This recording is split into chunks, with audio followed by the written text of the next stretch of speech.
All right, we want to get you to some breaking news right now. There's a press conference that's set to happen in just a few moments that will be talking about this. The FBI disrupted an alleged plot to attack people inside of a grocery store in North Carolina on New Year's Eve in support of ISIS. Now, this is the word from prosecutors today. So they're talking about Christian Sturdivant. He's 18.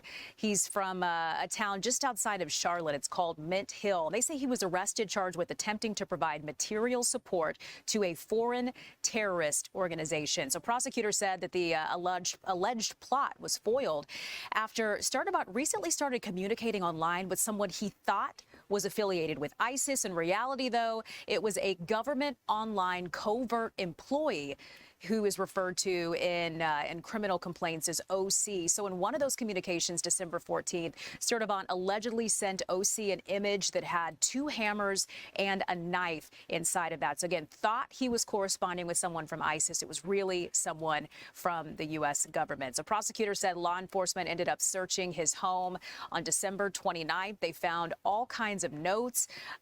One of them was called New Year's Attack 2026 and listed among other things, a vest, a mask was included in that, tactical gloves, and those 2 knives that he was allegedly planning on using in that attack. So for right now, Sturdivant remains held in federal custody. If convicted, he faces a maximum sentence of 20 years in federal prison. So this terrorist plot foiled that had been planned for New Year's Eve.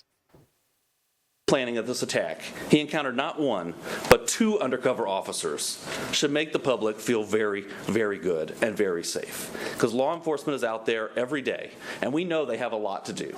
But they have people out there making sure that as people plan these terrorist attacks, they have stops so they find it. And they did find it here. And on Christmas, while we were all opening presents, they were sitting in a driveway making sure that the public was safe. And we're very, very appreciative of that. Mr. Sturdivant was arrested on New Year's Eve, the day he planned his attack. Of course, it did not become public today. It has been under seal until today. He made his initial appearance in federal court this morning, about an hour ago, and this case is now moving through the judicial process. So he will have a preliminary hearing after that and a detention hearing, and of course we will seek that he remain detained, but that's up to a federal judge on that issue.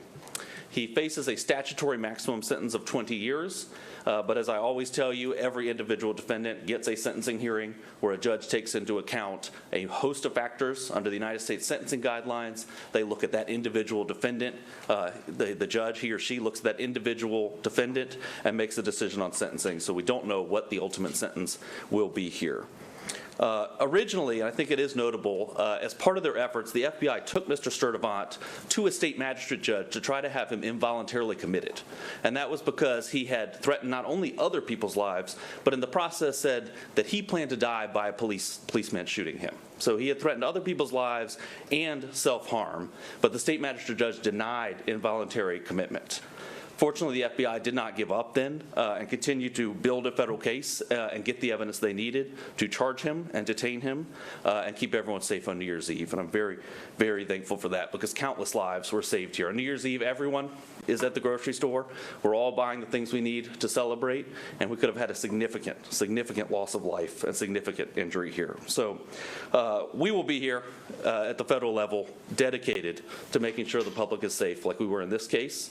And I know that there's a lot that goes on behind the scenes that's never public for investigative reasons, and it's very all right, so we're listening now to this press conference just detailing how the FBI managed to disrupt that alleged plot to attack people inside of a North Carolina grocery store on New Year's Eve. They're saying that the person that they are accusing of doing this, Christian Sturdivant, 18 years old, thought he was corresponding online with someone from ISIS, ended up being someone from the U.S. government instead. So he mentioned, this could have been a very bad situation had that not been the case. So that's just kind of what he's outlining right there.